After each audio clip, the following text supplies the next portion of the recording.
Bismillahirrahmanirrahim. Assalamualaikum warahmatullahi wabarakatuh. Kaifahalukum pemirsa dan pendengar dimanapun anda berada. Alhamdulillah alladzi bi ni'matihi tatimmus shalihat hamdan katsiran thayyiban mubarakan fi kama yuhibbu rabbuna wa yarda. Asyhadu an la ilaha illallah wahdahu la syarika lahu wa asyhadu anna Muhammadan abduhu wa rasuluhu sallallahu alaihi wasallam la nabiyya ba'da wa ala alihi wa ashabihi radhiyallahu anhum jami'an wa man tabi'ahum bi ihsan ila yaumil qiyamah. Pemirsa dan pendengar dimanapun anda berada, alhamdulillah senang sekali rasanya kita kembali bersua dalam kajian rutin kita bersama guru kita Al-Ustaz Jeffrey Halim LCMA hafizahullah taala yang akan melanjutkan pembahasan kitab dari Matan Abu Syuja' atau Al-Ghayah wat Taqrib yang pembahasannya itu fikih bermazhab Syafi'iyah. Baik kaum muslimin dan muslimah rahimanillah wa yakum jami'an bersama Abu Auni yang menemani Anda semuanya. Dan kaum muslimin dan muslimah, kita sudah berada di tanggal 22 bulan Sya'ban 1447 Hijriah bertepatan hari ini Selasa tanggal 10 Februari 2026. Baik kaum muslimin dan muslimah rahimanillah wa yakum jami'an dimanapun Anda berada, kita akan mendengarkan salah satu rukun haji yaitu wukuf di Arafah. Dan bagaimana apabila kita luput mengerjakannya, apa konsekuensinya, kita akan bahas bersama guru kita Ustaz Jeffrey Halim LCMA hafizahullah taala. Sebelum kita bahas, kita akan buka dengan sapaan hangat. Assalamualaikum ya Ustazana. Waalaikumsalam warahmatullahi wabarakatuh. Kaifa haluka ya Ustazana? Alhamdulillah bikhair, hayakumullah wa barakallahu fiik. Nah, wa fika barakallahu ya Ustazana wa barakallahu fikum. Pemirsa dan pendengar dimanapun Anda berada, salah satu rukun haji adalah wukuf di Arafah. Apabila seorang jamaah haji luput dari mengerjakannya, apa konsekuensinya menurut fikih mazhab Syafi'iyah? Kita akan dengarkan lanjutan pembahasan kitab berikut. Kitab Matan Abu Syuja' atau Al-Ghayah wat Taqrib. Selamat menimba ilmu syar'i dan kepada Al-Ustaz kita persilakan. Falyatafaddal mashkura. Bismillahirrahmanirrahim. Alhamdulillah hamdan yuwafi ni'amahu wa yukafi mazida. Ya Rabbana lakal hamdu kama yanbaghi li jalali wajhika wa 'azimi sultanik. Asyhadu an la ilaha illallah wahdahu la syarika lah wa asyhadu anna Muhammadan abduhu wa rasuluh.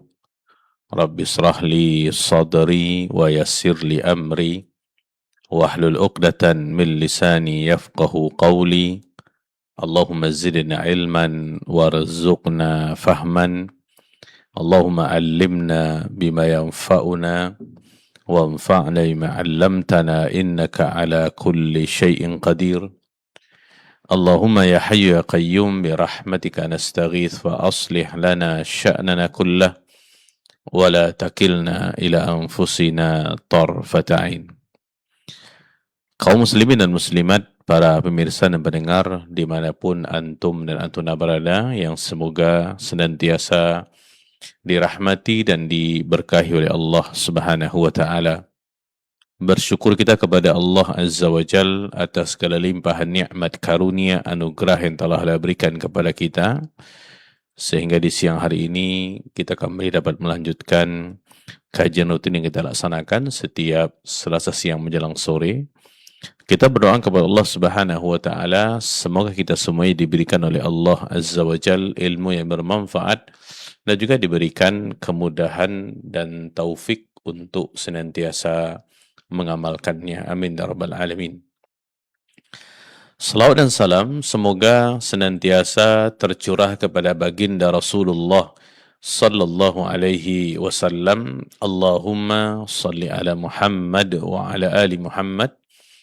Semoga salawat dan salam tersebut juga tercurah kepada keluarga beliau, kepada istri-istri beliau Ummahatul Mukminin, kepada anak-anak beliau, kepada para sahabat radhiyallahu anhum ajma'in, dan orang-orang yang senantiasa istiqamah di dalam mengikuti sunnah-sunnah Nabi Muhammad sallallahu alaihi wasallam ila qiyamis sa'ah.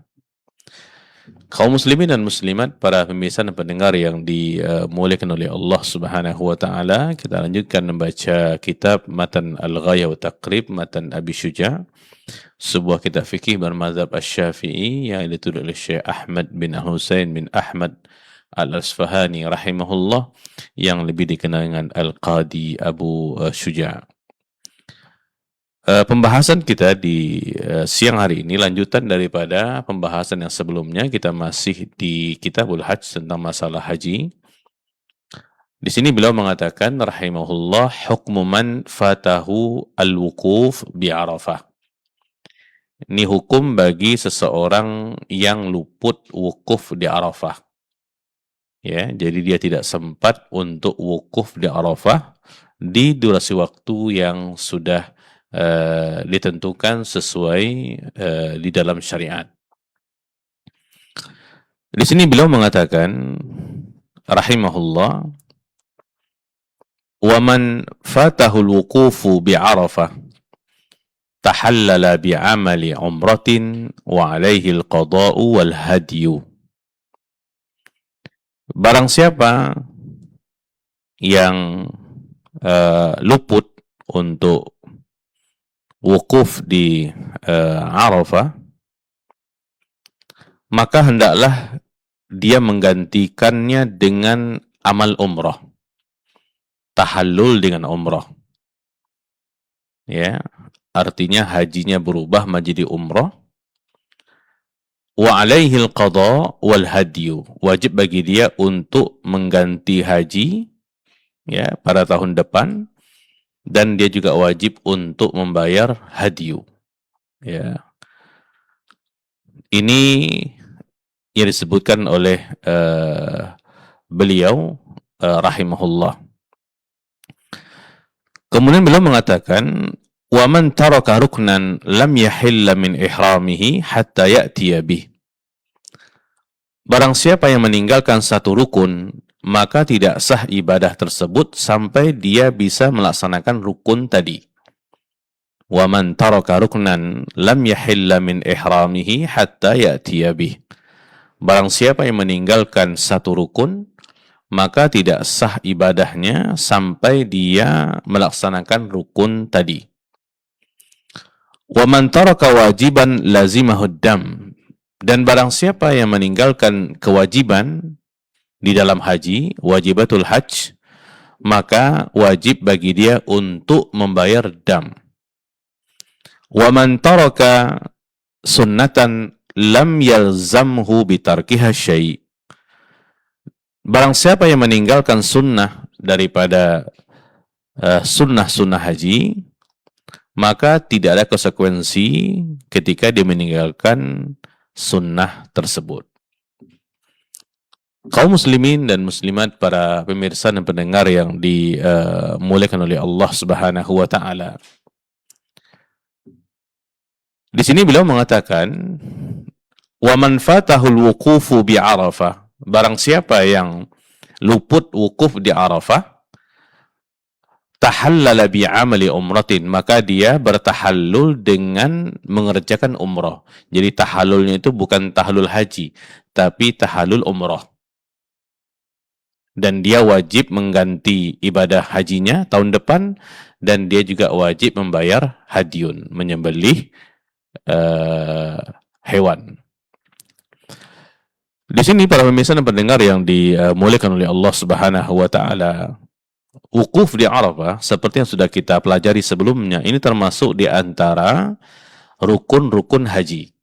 Rukun haji menurut jumhur para ulama ada 4 dia. Yang pertama adalah ihram di miqat, yang kedua tawaf ifadah, kemudian yang ketiga sa'i, kemudian yang keempat adalah wukuf di Arafah. Ini merupakan rukun haji. Nah, rukun ini seperti ibadah-ibadah yang lainnya, ketika dia ditinggalkan dengan sengaja, maka batal ibadahnya. Ketika dia meninggalkan karena lupa, dia wajib untuk kembali mengambilnya. Kalau dia tidak melakukannya, maka ibadahnya tidak akan sah. Ini hukum yang terkait dengan rukun. Ya. Nah, di sini ketika seseorang dia haji, termasuk di antara rukun haji adalah wukuf di Arafah. Maka ketika seseorang luput bagi dia untuk wukuf di Arafah, tidak sempat dia wukuf, ya, maka di sini beliau mengatakan orang tersebut ya harus merubah niatnya daripada ibadah haji ke ibadah umrah, dan dia tahallul dengan umrah itu. Di sini kalau kita perhatikan Arafah terutama hari Arafah ya di tanggal 9 Zulhijjah, ini hari yang istimewa. Bahkan disebutkan ini siang yang terbaik. Ya, kalau kita katakan dikatakan malam yang terbaik adalah malam Lailatul Qadar, maka siang terbaik adalah siangnya hari Arafah. Hari ketika para jamaah haji wukuf di padang Arafah, melaksanakan satu di antara 4 rukun haji. Hari yang sangat mulia dan utama. Hari yang Allah Subhanahu wa Ta'ala paling banyak membebaskan hamba-hambanya daripada belenggu api neraka. Hari yang Allah Subhanahu wa Ta'ala membanggakan jamaah haji di hadapan para malaikat. Hari yang dimana Allah Subhanahu wa Ta'ala turun ke langit dunia mendekat kepada para jamaah haji yang sedang wukuf di Arafah. Luar biasa. Ini keutamaan hanya didapatkan oleh Duyufur Rahman, tetamu-tetamunya Allah Subhanahu wa Ta'ala yang wukuf di Arafah. Di dalam sebuah hadis dikeluarkan oleh Muslim dalam sahihnya, Nabi sallallahu alaihi wasallam bersabda, "Ma min yaumin aktsara min an yu'tiqallahu fihi 'abdan minan nar min yaumi Arafah. Wa innahu la yadnu thumma yubahi bihimul malaikah fayaqul madza arada haula." Tidak ada hari, kata Nabi sallallahu alaihi wasallam, yang paling banyak Allah Subhanahu wa Ta'ala membebaskan hambanya dari neraka daripada hari Arafah. Wa innahu la yadnu, dan sesungguhnya Allah Subhanahu wa Ta'ala mendekat ke para jamaah haji. Thumma yubahi bihimul malaikah. Kemudian Allah Subhanahu wa Ta'ala membanggakan para jamaah haji kepada para malaikat. Fayaqul, Allah Subhanahu wa Ta'ala mengatakan, madza arada haula, apa yang diinginkan oleh mereka, para jamaah haji yang sedang wukuf itu. Nah, ini luar biasa, para pemirsa dan pendengar yang dimuliakan Allah Subhanahu wa Ta'ala. Bagi saudara-saudara kita kaum muslimin dan muslimat yang berangkat haji, ini keutamaan untuk mereka.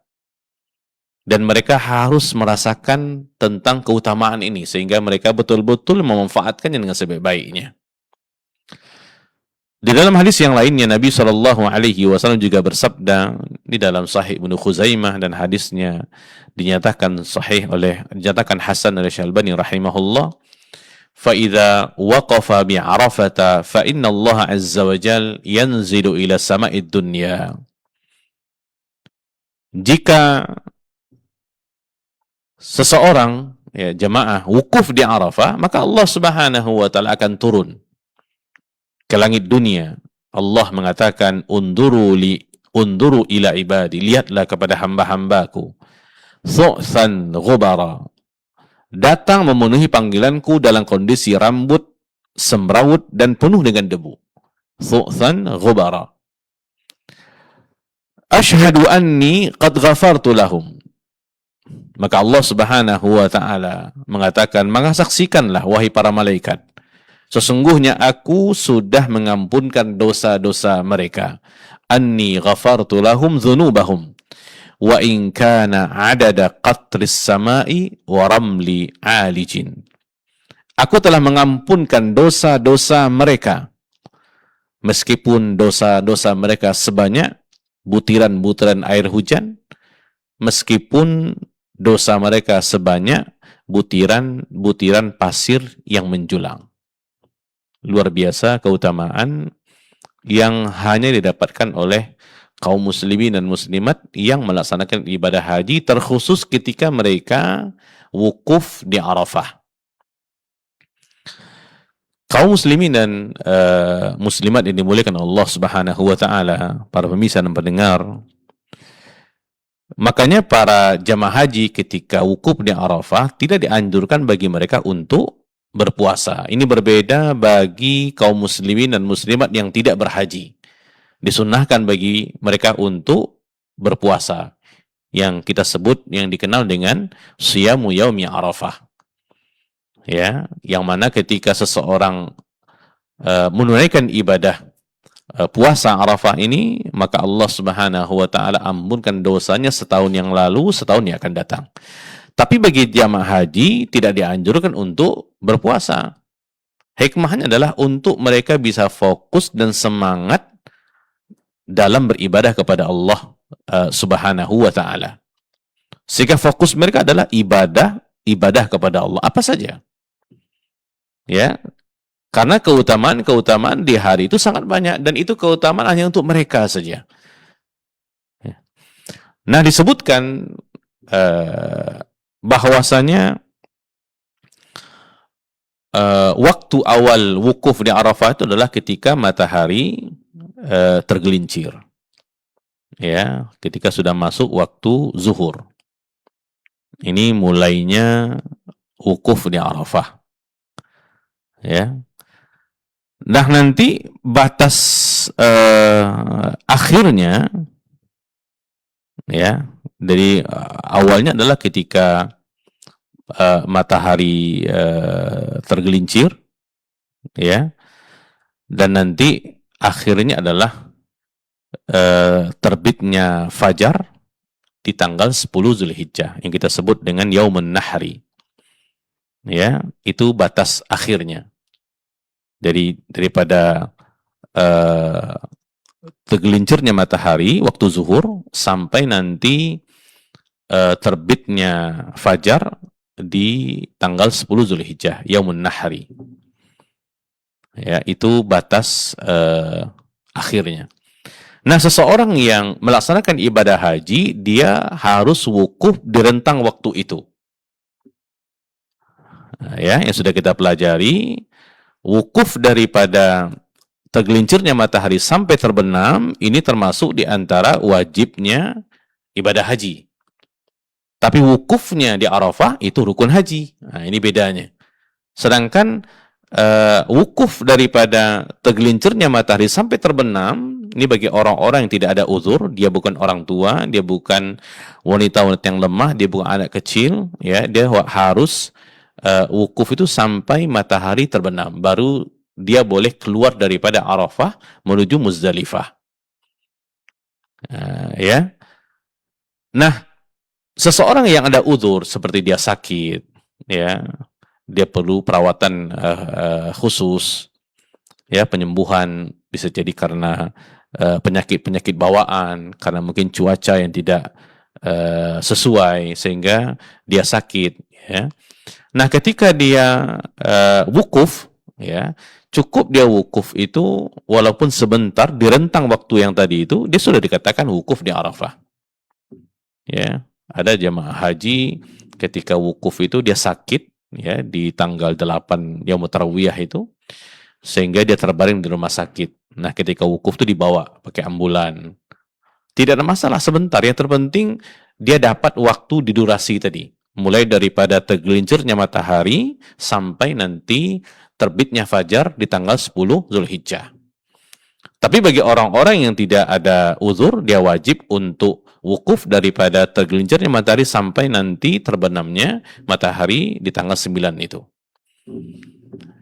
Nah, di sini kalau kita perhatikan, beliau rahimahullah mengatakan bahwasanya dalam mazhabnya Syafi'i, seseorang yang luput wukuf di Arafah, jadi di rentang waktu itu dia tidak dapat gitu.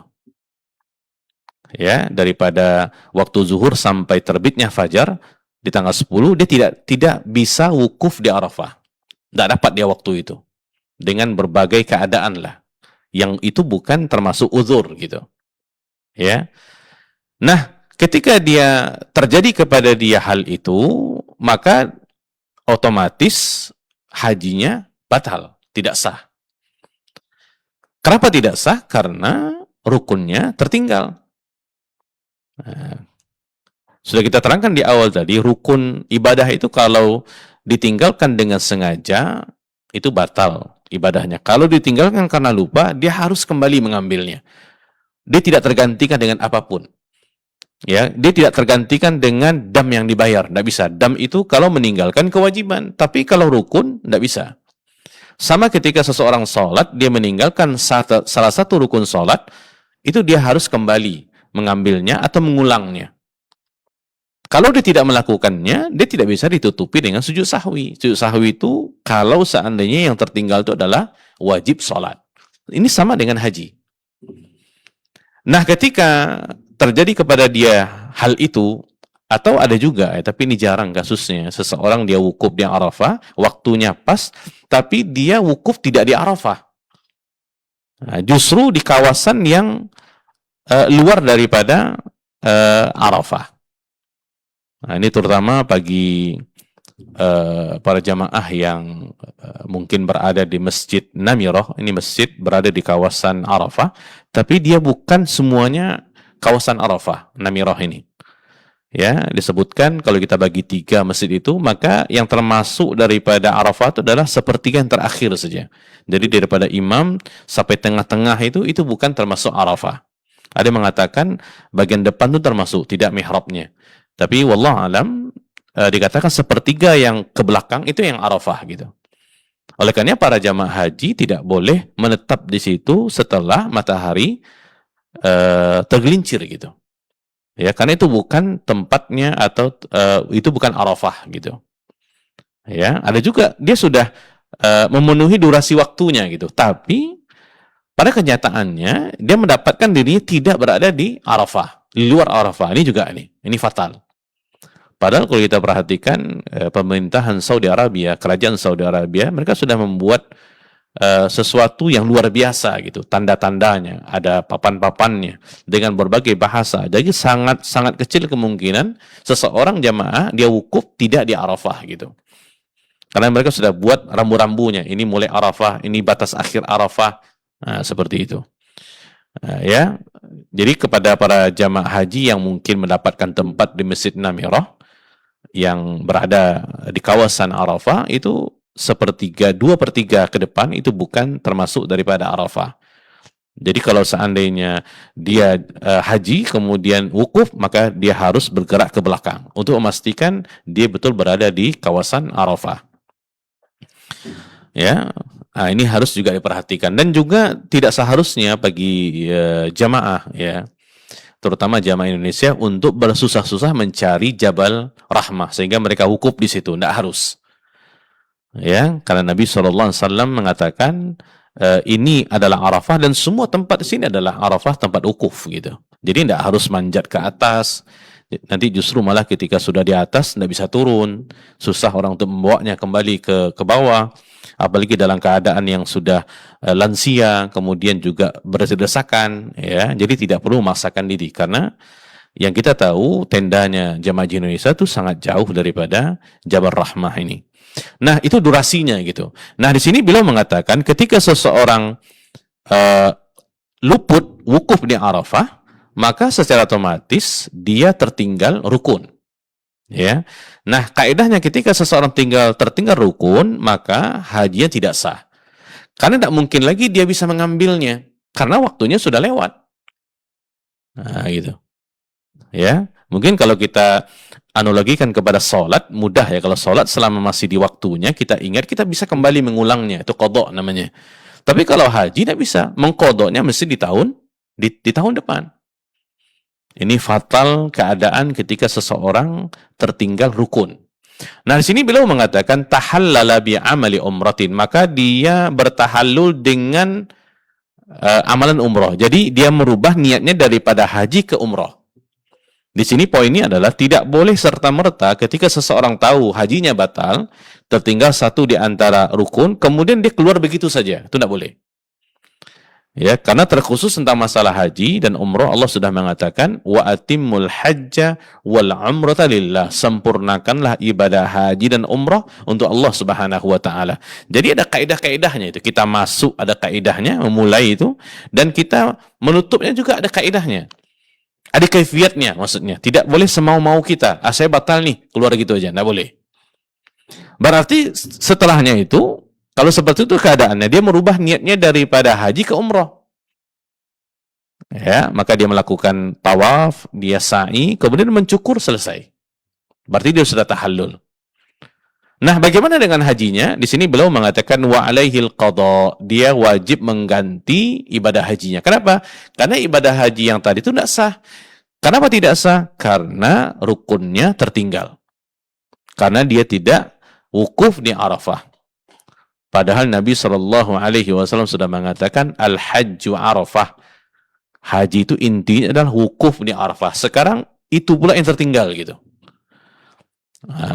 Ya, di sini ada beberapa catatan yang perlu kita garis bawahi. Yang pertama adalah seseorang yang luput wukuf di Arafah, maka dia harus merubah niatnya daripada haji ke umrah. Kemudian dia melaksanakan umrah dan tahallul dengan niat umrah. Kemudian yang kedua, tidak boleh semau-maunya dia untuk keluar begitu saja, membatalkan ibadah hajinya, kemudian dia pergi pulang. Ya, seraya dia mengatakan, saya di hotel aja lah. Ngapain saya di sini, kan tidak sah juga haji. Tidak boleh. Ya. Kemudian juga yang ketiga, dia wajib untuk mengganti hajinya itu. Ini kalau di negara kita, entah berapa tahun pula dia akan menunggunya gitu ya. Tapi begitulah keadaannya. Dan dia juga wajib untuk menyembelih sebagai hadyunnya. Ya, ini di dalam mazhabnya Asy-Syafi'i. Kalau kita perhatikan, para pemirsa dan pendengar yang dimuliakan oleh Allah Subhanahu wa taala, pentingnya untuk kita berilmu di dalam menghadapi hal-hal seperti ini. Ya, apalagi kita pergi haji itu bisa dihitung dengan jari, mungkin sekali seumur hidup gitu ya.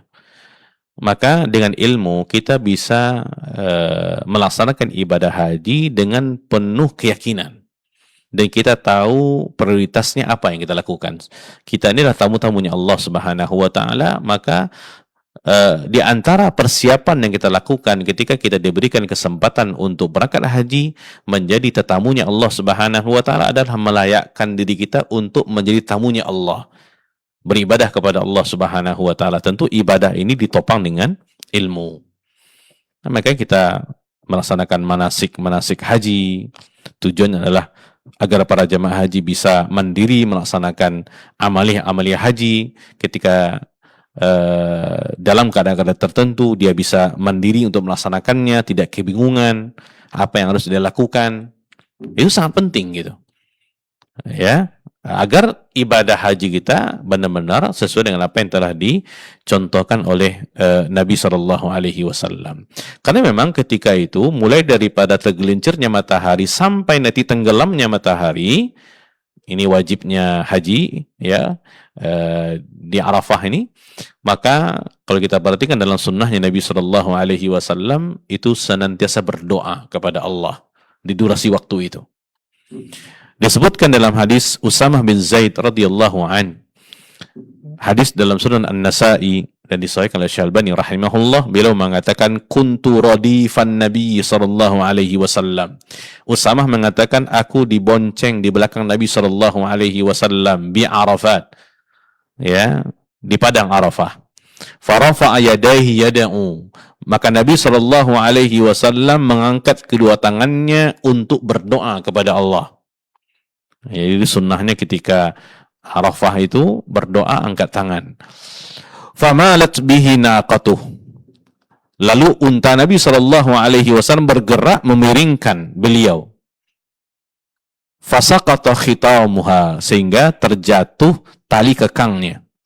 Fatanawal al-khitama, maka beliau SAW, kata Usamah, mengambil tali kekang itu bi'ihda yadai, dengan salah satu tangannya, wa huwa rafi'un yadahul ukhra, dan tangan yang satunya tetap terangkat untuk berdoa.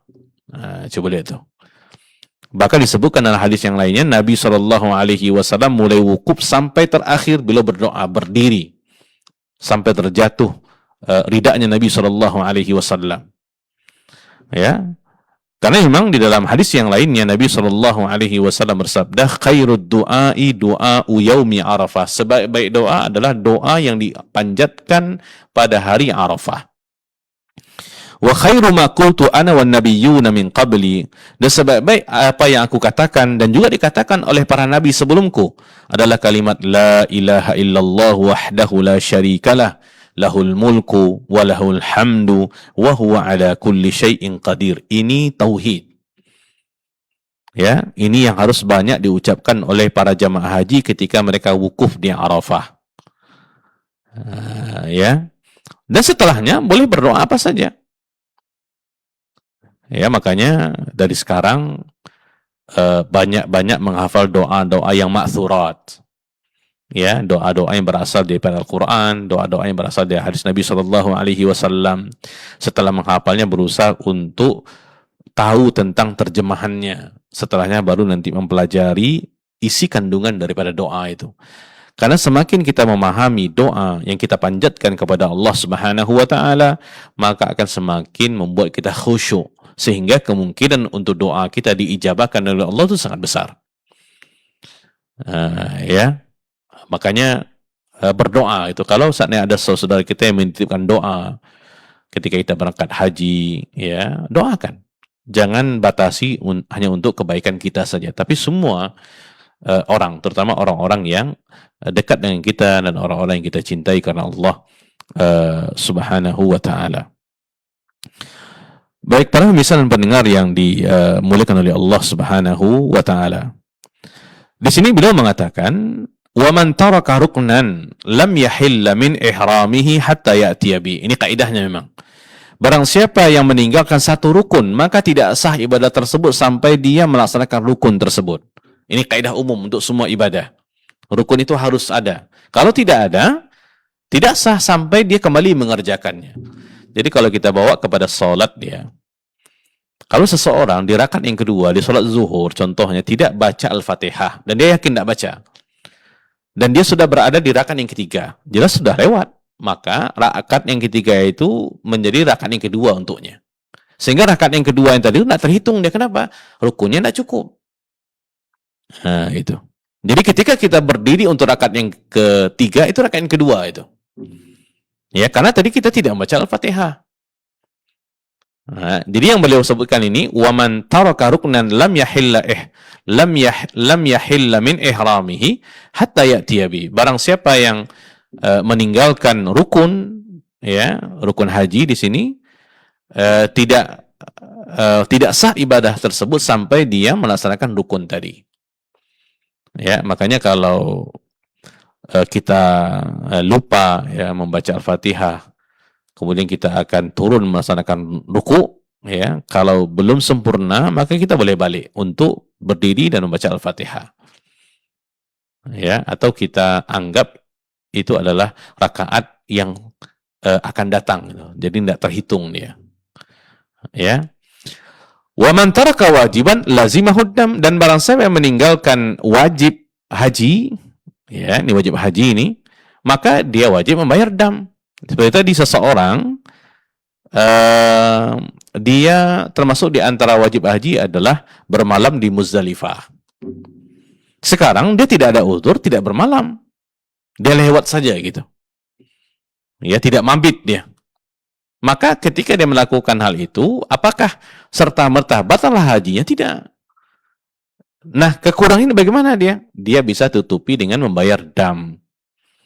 Nah, itu. Ini kalau wajib ya. Sama dengan ibadah sholat tadi. Kalau wajib yang tertinggal, maka wajib sujud sahwi. Itu bisa ditutupi dengan sahwi. Ini berbeda kalau yang tertinggal itu adalah rukun. Nah, ya, makanya kita harus memperhatikan hal-hal seperti ini. Cuman kita tidak boleh dengan sengaja meninggalkan wajib tadi. Ya, kalau sengaja meninggalkan jelas akan batal ibadahnya. Tapi kalau ditinggalkan karena lupa, dia masih bisa menutupinya dengan sujud sahwi tadi. Ya. Kemudian wa man taraka sunnatan lam yalzamhu bitarkiha syai'. Nah, ketika dia meninggalkan sunnah atau sunat, ya, sunat daripada sunat haji, ya, termasuk diantaranya adalah mabit di Mina yaumut tarwiyah, itu sunnah haji itu. Ya, nah kalau dia tidak mengambilnya, tidak mabit di tanggal 8 malam itu tidak ada masalah. Karena ibadah sunat itu lebih untuk melengkapi, untuk menutupi kekurangan-kekurangan yang ada pada ibadah wajibnya. Maka seharusnya kita berusaha untuk melaksanakannya. Nah, ini seperti yang kita katakan di awal tadi, ini menyeluruh untuk semua ibadah ini. Ya, semua ibadah seperti itu kaidahnya. Ya, ketika rukun yang tertinggal, batal ibadahnya. Ketika wajib yang tertinggal, kalau karena lupa bisa ditutupi dengan apapun, ya, seperti kalau haji dengan dam, bayar dam. Kalau sholat dia mesti sujud sahwi, dan kalau dia tinggalkan adalah sunat daripada sunat-sunat ibadah tersebut, maka dia tidak harus melakukan apapun untuk menutupinya, karena dia kondisinya adalah untuk melengkapi saja. Nah, ini harus kita perhatikan gitu. Ini terutama kepada yang pertama tadi, dia luput untuk wukufnya Arafah karena dia tidak tahu, kemudian dia pulang saja. Nah, ya, ini sebenarnya kalau kita perhatikan umum untuk semua ibadah gitu. Jadi kita tidak boleh semau-maunya keluar daripada sebuah ibadah tersebut. Ada kaifiahnya. Jadi ada kaifiah kita mulai, ada kaifiah kita selesai gitu. Kita tidak boleh semau-maunya, tidak usahlah, kan tidak juga sah gitu, kan batal juga gitu. Itu tidak boleh. Ya. Baik para pemirsa dan pendengar yang dimuliakan oleh Allah Subhanahu wa taala. Setelahnya, ya, setelah pembahasan yang tadi tentang masalah orang yang luput untuk wukuf di Arafah ini, pembahasan setelahnya beliau membahas tentang masalah ad-dima al-wajibah fil ihram. Ya. Di sini beliau menerangkan tentang masalah apa yang harus dilakukan oleh seseorang ketika dia melanggar sesuatu di dalam ibadah haji ini.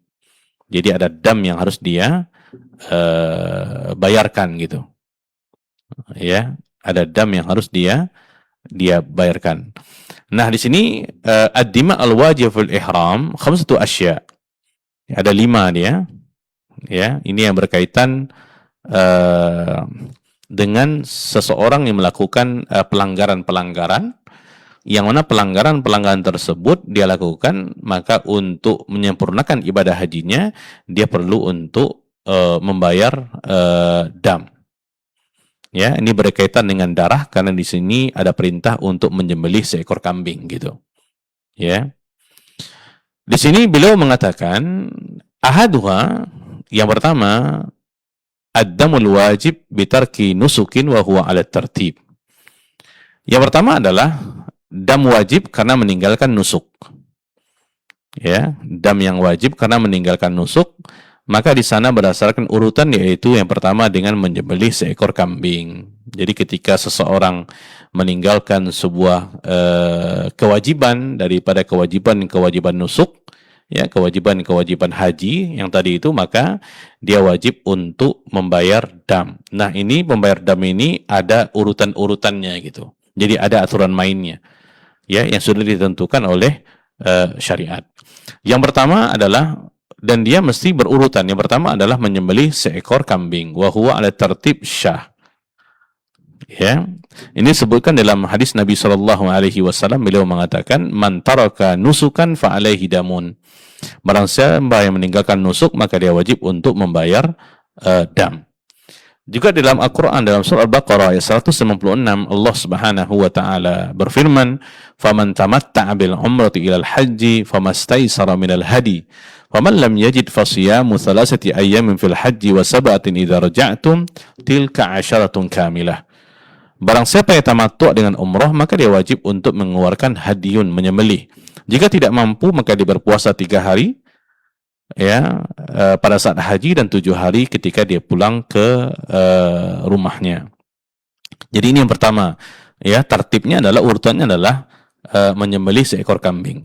Fa illam yajid fasiyamu 'asyrati ayyamin. Maka kalau dia tidak mampu untuk membayar dam karena mungkin keterbatasan finansial, maka dia boleh berpindah kepada yang kedua. Aturan yang kedua adalah dengan berpuasa selama 10 hari. Salasatin fil haji, 3 hari di kala haji, wasaba'an idza raja'a ila ahli, dan 7 hari ketika pulang ke tempatnya. Ini dikatakan oleh Allah dalam surah Al-Baqarah tadi. Ini kalau seandainya dia tidak mendapatkan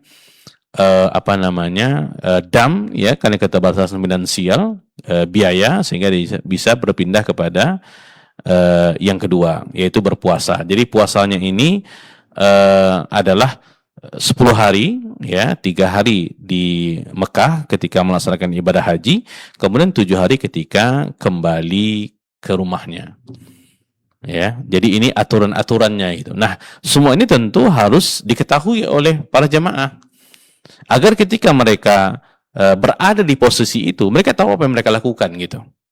Ini untuk menyempurnakan ibadah haji. Karena Nabi jelas mengatakan ketika beliau berada di atas kendaraannya, beliau sallallahu alaihi wasallam mengatakan, "Khudhu anni manasikakum." Ambillah oleh kalian tentang tata cara ibadah hajiku, kata Nabi sallallahu alaihi wasallam. Ya, jadi ibadah ya diterima oleh Allah Subhanahu wa taala ketika memenuhi 2 syarat. Yang pertama adalah ikhlas, yang kedua adalah mutaba'ah, adalah ibadah kita tersebut sesuai dengan apa yang telah dicontohkan oleh Nabi Muhammad sallallahu alaihi wasallam. Baik para pemirsa dan pendengar yang dimuliakan Allah Subhanahu wa taala, mungkin kita cukupkan materi sampai di sini. Insyaallah di sisa waktu kita gunakan untuk sesi tanya jawab terkait tentang materi kita sampaikan ataupun materi-materi yang lainnya yang jika mampu kita akan menjawabnya, jika tidak mungkin kita alihkan kepada orang yang lebih tahu. Wallahu alam wa alam bissawab. Nah, jazakallahu khairan atas jawaban atas materi yang disampaikan oleh Ustadz ya. Mudah-mudahan kita bisa diberikan Allah Subhanahu wa taala undangan untuk menunaikan haji ke Baitullah. Amin ya rabbal alamin. Baik, kaum muslimah rahimanillah wa yakum jami'an. Di sini kita akan buka sesi tanya jawab. Sesi tanya jawab yang bisa Anda hubungi 08117530.000 dan 0811754544. Baik, kita akan angkat penelpon yang pertama sudah di ujung telepon. Assalamualaikum. Waalaikumsalam, Bu. Dengan siapa Ibu? Di mana? Pendengar setia Radio Hidayah? Iya, Iya, Masya Allah, Ibu. Taib. Ada juga yang tanyakan lagi, Bu. Masya Allah. Tidak lupa lagi, Ibu ya? Insya Allah enggak.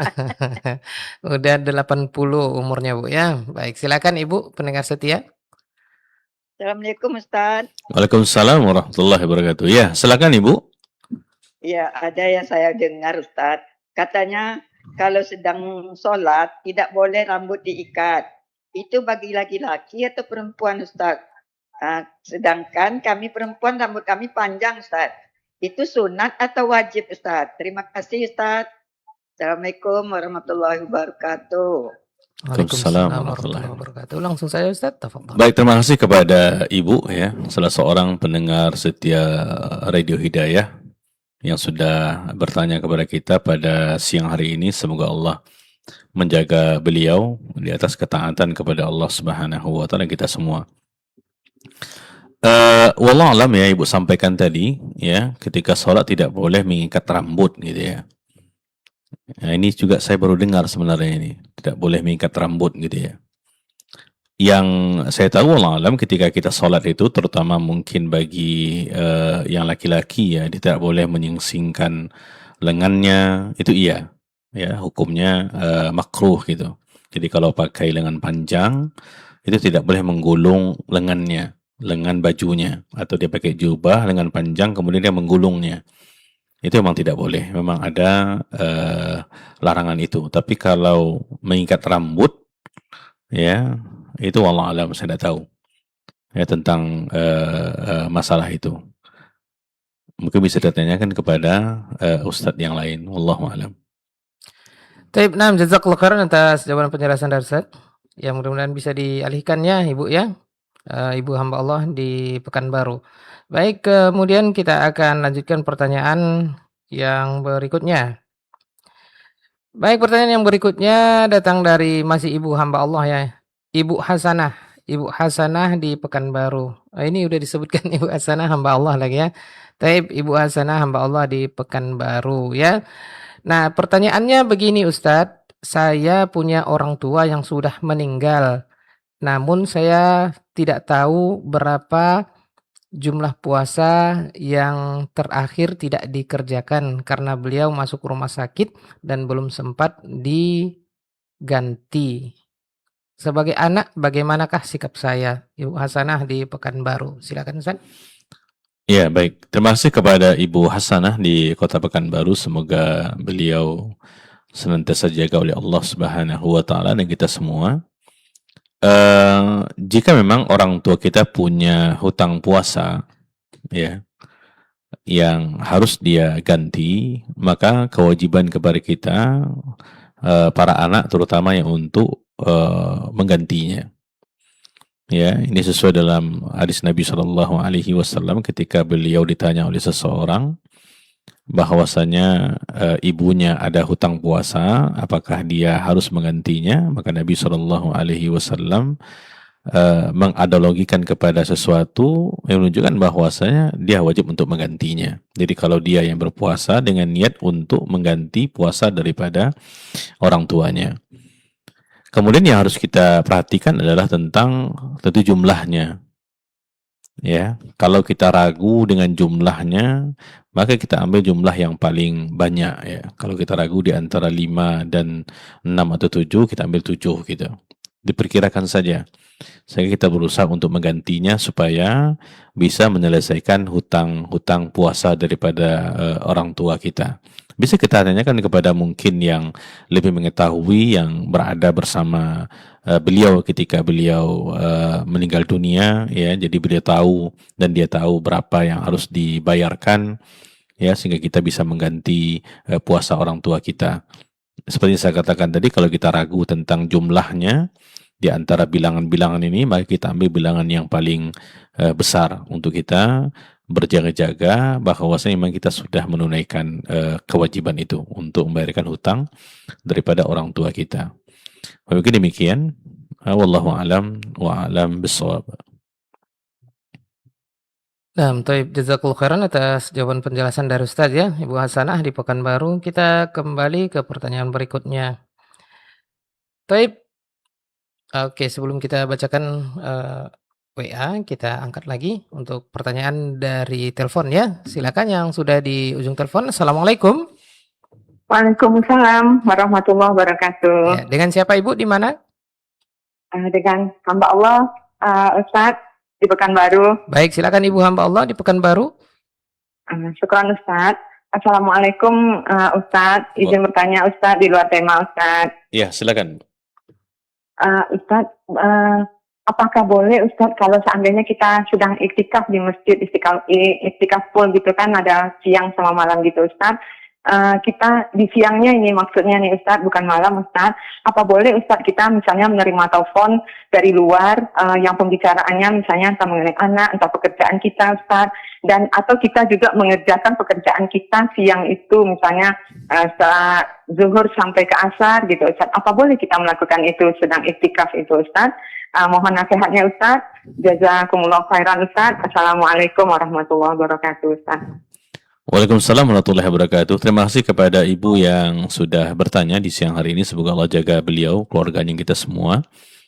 Iktikaf adalah amalan yang mulia ya, amalan yang sangat dianjurkan terutama ketika di bulan Ramadan ya, karena itu termasuk di antara amalan-amalan yang dikerjakan oleh Nabi Shallallahu Alaihi Wasallam. Bahkan selalu beliau Shallallahu Alaihi Wasallam mengerjakannya di setiap Ramadan. Nah, iktikaf ini kita kembali kepada makna daripada iktikaf ini banyak disebutkan oleh para ulama, di antaranya adalah memutuskan hubungan dengan makhluk dan fokus kepada Al-Khaliq. Ya, ini di antaranya itu. Jadi artinya ketika kita iktikaf itu kita memutuskan interaksi-interaksi kita dengan makhluk. Yang mana ketika kita memutuskan hal itu membuat kita fokus untuk berkhidmat, beribadah kepada Allah Subhanahu wa taala. Itu makna iktikaf. Jadi kita betul-betul fokus ya untuk bisa melaksanakan ibadah kepada Allah Subhanahu wa taala, dan kita menyampingkan semua perkara-perkara yang dapat mengganggu hal itu. Ya, itu iktikaf sebenarnya. Jadi kalau kita terapkan kaidah itu ataupun pengertian itu kepada yang ditanya oleh penanya, hafizahullah, jelas itu sangat berbeda. Ya, artinya kalau kita iktikaf, kita tetap melakukan pekerjaan-pekerjaan, ya, walaupun kita masih di tempat iktikaf kita, ya, ataupun kita masih mungkin menerima telepon yang tidak berkaitan dengan apapun yang bukan suatu emergensi, yang berkaitan dengan pekerjaan terutama, itu jelas. Jadi secara langsung sudah melenceng daripada makna iktikaf itu sendiri, gitu. Ya. Maka kita berusaha untuk supaya ibadah iktikaf kita itu sempurna, ya, kita berusaha untuk melakukan hal itu gitu. Satu di antaranya adalah dengan kita mengabaikan perkara-perkara yang dapat merusaknya.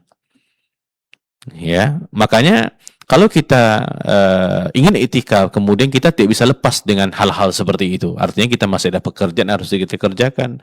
Maka kita atur saja. Kita iktikafnya mungkin di malam saja. Nanti di siang kita keluar mengerjakan. Kemudian nanti malam kita masuk lagi niat yang baru gitu. Tidak ada masalah.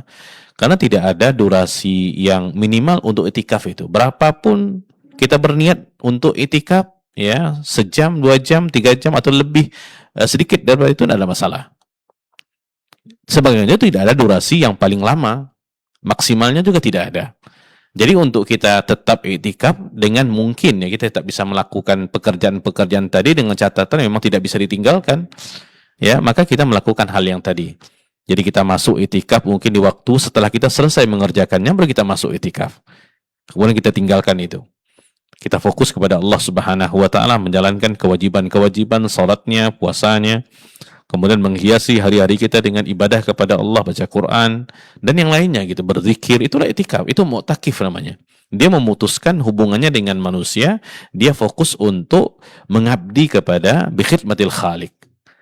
Nah, itu solusinya gitu. Karena kalau kita melakukan sesuatu yang di luar daripada iktikaf, itu bisa membatalkan iktikaf kita. Ya, makanya disesuaikan dengan waktu kita. Ya, waktu kita gitu. Alhamdulillah kalau kita perhatikan di negara yang kita cintai ini sangat memberikan toleransi tentang masalah itu. Ya, misalnya di 10 hari terakhir itu sudah libur, ya, untuk bisa fokus beribadah kepada Allah Subhanahu wa taala.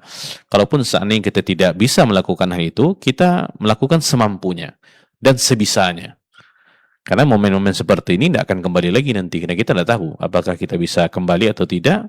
Itu hanya Allah Subhanahu wa taala yang tahu. Maka kalau kita memiliki waktu, pergunakan sebaik-baiknya. Niatkan untuk beribadah kepada Allah Subhanahu wa taala, termasuk diantaranya dan iktikaf ini. Mungkin demikian. Semoga bisa menjawab. Wallahu a'lam wa a'lam bissawab. Baik, jazakallah khairan atas jawaban penjelasan dari Ustaz. Pertanyaan yang terakhir datang dari hamba Allah di Kampar. Alhamdulillah Ana sudah hijrah ke sunnah lebih dari 1 tahun dan Alhamdulillah tahun kemarin Ana sudah puasa Ramadan. Akan tetapi sampai sekarang yang belum bisa Ana tinggalkan yaitu merokok Ustaz. Mohon nasihat dan doanya Ustaz agar Ana bisa berhenti merokok. Jazakallah khairan Ustaz, hamba Allah di Kampar. Baik, terima kasih kepada yang bertanya. Semoga Allah jaga beliau dan kita semua. Alhamdulillah ya, sudah bertaubat dan menyesali perbuatan-perbuatan yang sudah dilakukan. Ya, bertaubat itu maksudnya adalah kembali kepada Allah untuk melakukan ketaatan-ketaatan setelah bergelimang dengan perbuatan-perbuatan dosa dan maksiat. Kembali kepada Allah Subhanahu wa taala. Nah, di antara taubat nasuha yang disebutkan oleh para ulama adalah meninggalkan perbuatan dosa, termasuk di antaranya adalah merokok tadi. Ya, jadi kalau kita bertaubat kepada Allah Subhanahu wa taala, kita masih melakukan hal-hal itu. Ya, perkara-perkara yang dimurkai oleh Allah Subhanahu wa taala. Karena itu jelas menzolimi. Ya, menzolimi diri sendiri, ya, merusak fisik dan badan yang sudah diberikan dengan sempurna oleh Allah Subhanahu wa taala, membahayakan kepada diri sendiri, ya, menyerumuskan diri kita kepada kebinasaan dengan berbagai macam penyakit yang sudah disahkan oleh kedokteran, ditambah dengan juga ketika kita melakukan yang di khalayak ramai, kita akan melakukan kezaliman kepada orang-orang, terutama orang-orang yang kita cintai, istri, anak-anak, yang seharusnya mereka mendapatkan kenyamanan daripada kita, justru kita malah menzalimi. Ini di antara keburukan-keburukan daripada merokok ini. Maka di sini diperlukan azam yang kuat untuk meninggalkannya. Ya, karena kalau sebuah larangan itu harus ditinggalkan serta-merta. Dia tidak boleh setengah-setengah, tidak boleh. Itu kaidah untuk perintah gitu. Nah, di sini mintalah kepada Allah Subhanahu wa taala. Ya, tidak ada yang tidak bisa untuk kita lakukan ketika Allah berkehendak untuk itu. Ya, minta tolong kepada Allah Subhanahu wa taala agar dijauhkan. Ya, tentu dengan juga kita berusaha untuk meninggalkan komunitas-komunitas kita yang mungkin bersama-sama dahulu melakukan hal itu. Kita meninggalkan itu agar kita tidak lagi terjerumus ke dalam hal-hal seperti itu. Di antara bentuk bertotalitasnya kita untuk meninggalkan perkara-perkara yang dimurkai oleh Allah Subhanahu wa taala. Ya, mungkin demikian, semoga Allah berikan kemudahan untuk meninggalkan larang-larangannya sehingga kita benar-benar bertaubat secara bertotalitas kepada Allah Subhanahu wa taala. Mungkin demikian. Wallahu a'lam wa a'lam bis-shawab. Ya, nam jazakallahu khairan atas pertanyaan dari hamba Allah ya, dan pengakuannya mudah-mudahan bisa diterima oleh Allah Subhanahu wa taala taubatnya ya. Hamba Allah di Kampar tadi pertanyaan tentang taubat dari dosa rokok. Baik, sepertinya tidak bisa kita lanjutkan lagi. Mohon maaf untuk Anda yang ingin bertanya karena waktu kita sedikit lagi untuk menunaikan ibadah salat fardu asar di wilayah Kota Pekanbaru dan sekitarnya. Untuk itu 2 menit ini kita akan berikan ke Ustadz untuk menutup dengan sedikit tambahan nasihat atau ikhtitam. Tafadhol masykur ya Ustazana. Baik, terkhusus kepada para kaum muslimin dan muslimat yang akan berangkat haji di tahun ini ya, di tahun 2026 ini, sudah seharusnya bagi mereka untuk membekali diri dengan ilmu, terutama terkait tentang masalah-masalah yang sudah kita pelajari tadi, ya, yang harus kita ketahui tentang apa yang harus kita lakukan ketika kita dihadapkan kepada kasus-kasus yang tadi. Ya, makanya diperlukan kepada kita adalah untuk rajin bertanya, ya, menimba ilmu, membaca buku, ya, bertanya kepada orang-orang yang mengetahui, ya, punya pengalaman tentang masalah itu agar kita tidak terjerumus ke dalam perkara-perkara yang justru malah membatalkan ibadah haji kita, ibadah yang sudah kita tunggu-tunggu. Kita sudah melakukan pengorbanan, perjuangan untuk datang ke tanah suci, ya, ke rumahnya Allah Subhanahu wa taala. Maka pergunakan waktu yang ada, ya, mungkin dalam 2-3 bulan ini untuk bisa lebih fokus mempersiapkan diri, menghadirkan diri mungkin di manasik-manasik yang sudah dilakukan, ya, sehingga kita bisa melakukan ibadah sesuai dengan sunnah daripada Nabi Sallallahu Alaihi Wasallam yang dibangun di atas ilmu yang berlandaskan kepada Al-Quran dan sunnah Nabi Sallallahu Alaihi Wasallam. Mungkin demikian. Wallahu a'lam wa a'lam bis-shawab. Ya, nam jazakallahu khairan. Sekali lagi kita ucapkan kepada guru kita Ustaz Jeffrey Halim LCMA hafizahullah taala yang sudah menutup perjumpaan kita ini dengan menekankan nasihat kepada calon jamaah haji khususnya Indonesia ya, yang insyaallah akan berangkat kurang lebih 2 bulan lagi di bulan Syawal, Zulqa'dah dan Zulhijjah nanti puncak pelaksanaan haji 2026 atau 1447 Hijriah. Baik, kaum muslimah yang sudah melayangkan pertanyaan ataupun yang belum, mudah-mudahan tetap mendapatkan pahala dari Allah Subhanahu wa taala. Mohon maaf atas segala kesalahan dan kekurangan. Kita akan putarkan kumandang azan pertanda masuknya waktu untuk menunaikan ibadah salat fardu asar di wilayah Kota Pekanbaru dan sekitarnya. Subhanakallahumma bihamdik asyhadu an la ilaha illa anta astaghfiruka wa atubu ilaik. Wassalamualaikum warahmatullahi wabarakatuh.